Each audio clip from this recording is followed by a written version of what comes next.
We're joined today by Kevin Murphy from Schroders.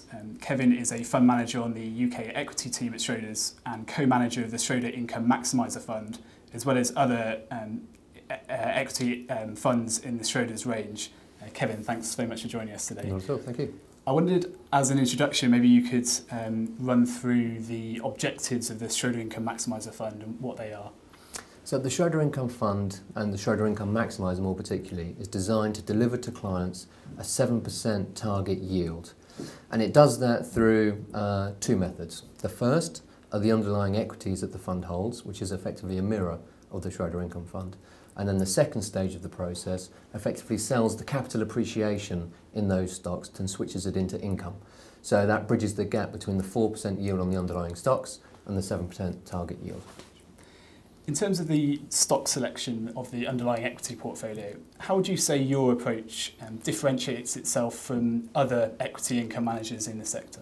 Well, there are lots of other income funds that you can choose to invest in, but we believe ours is genuinely different. Some income funds, when they're looking at the market, they screen the market and just want the highest yielding stocks. We are interested in high yield, but effectively our first port of call is we want cheap stocks first, that pay an income. And that means that focus on cheap stocks, that focus on valuation is what sets us apart. As you just mentioned, one of the key principles is looking for stocks that are cheap relative to their long-term valuations. Right. Would you say that there's an above average or below average number of stocks at the current time that you're finding meet your criteria? And how does that reflect on the UK market sort of medium-term outlook? Okay. We spend most of our time thinking about long-term valuations of the market, and in particular thinking about what that means for the outlook. Today the UK market trades on, we think about things in terms of what is called a cyclically adjusted PE, or effectively a long-term price earnings ratio. And when you look at that ratio, effectively we're at a slight discount to the long-term average. Now history suggests that from today's level the UK market as a whole should deliver somewhere in the order of 6 or 7% per annum total return over the next decade. Now it won't come smoothly, there will be peaks and there will be troughs, but over the next decade, that's the kind of return one should expect if history is repeated. Now, within the market, however, there are some areas that are much more exciting than that. For example, any area of the market that is consumer-facing or that has gone through particularly difficult times over the last 3-5 years or so, such as banks, defence companies and the like, today still trade at reasonable discounts that should get you a premium return over and above that of the index. We wouldn't be too excited about the index as a whole. There are certain parts of it that we think are extremely expensive, but there's sufficiently interesting stuff there for a stock picker to get their teeth into. Sure. One important aspect that we look at in fund research at Killik Co is how the manager is aligned with the interests of other investors. Are you able to describe how you're personally incentivised in relation to the funds? Yeah, so our remuneration is based around our performance. Our interests are totally aligned with those of our unit holders. We invest in the funds ourselves.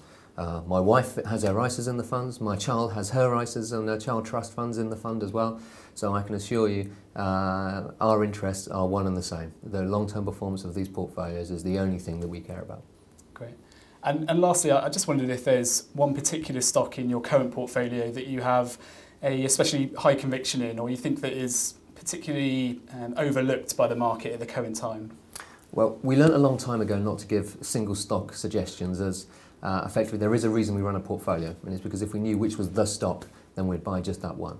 So, but what does interest us is differentials in the market. Things that the market says is fine for one business but isn't for another. That kind of valuation discrepancy. So for example today, if you think about Lloyds and RBS, fundamentally quite similar businesses in some regards, but very different perceptions by the market. If you think about Dixons and Darty, they're both electrical retailers, very different valuations in the market. If you think about AstraZeneca and Glaxo, they're effectively one and the same businesses, slightly different products, slightly different patent time horizons, but effectively very similar businesses but quite different valuations today.